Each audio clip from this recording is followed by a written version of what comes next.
Censorship is the control of what can be accessed, published, or viewed on the internet.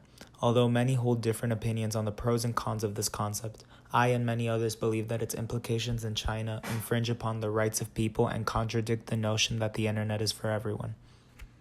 Chinese internet censorship primarily focuses on political, religious, and cultural information, but the most obvious among these is political censorship.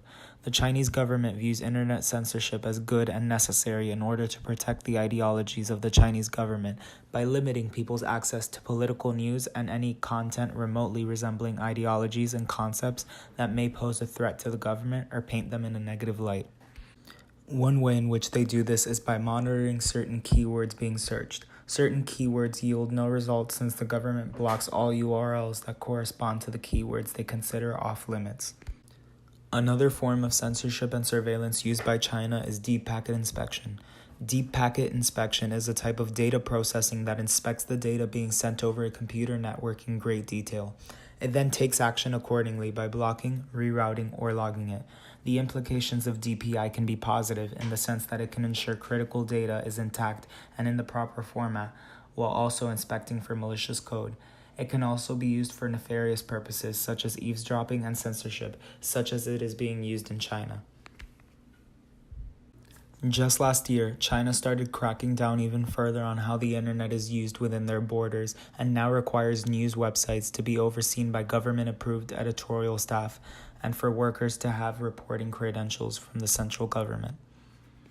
The way this is implemented is through what are called Big Mamas. They scan websites for any offending content and then drop this content.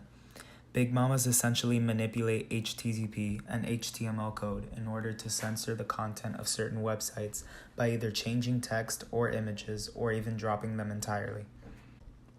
China also blocks the uploading of certain content that does not coincide with what the government deems okay. China implements this through IP surveillance. Since each computer has a specific IP address, the government can track any activity they don't like and directly link it to the IP address that corresponds to the source of this content. Once the source is found, they block all packets being sent from that computer. All these measures are taken by the Chinese government in order to limit the knowledge people have access to, especially when pertaining to how the government operates. This is in hopes of possibly deterring any kind of political protest, public outcry, and/or rebellion.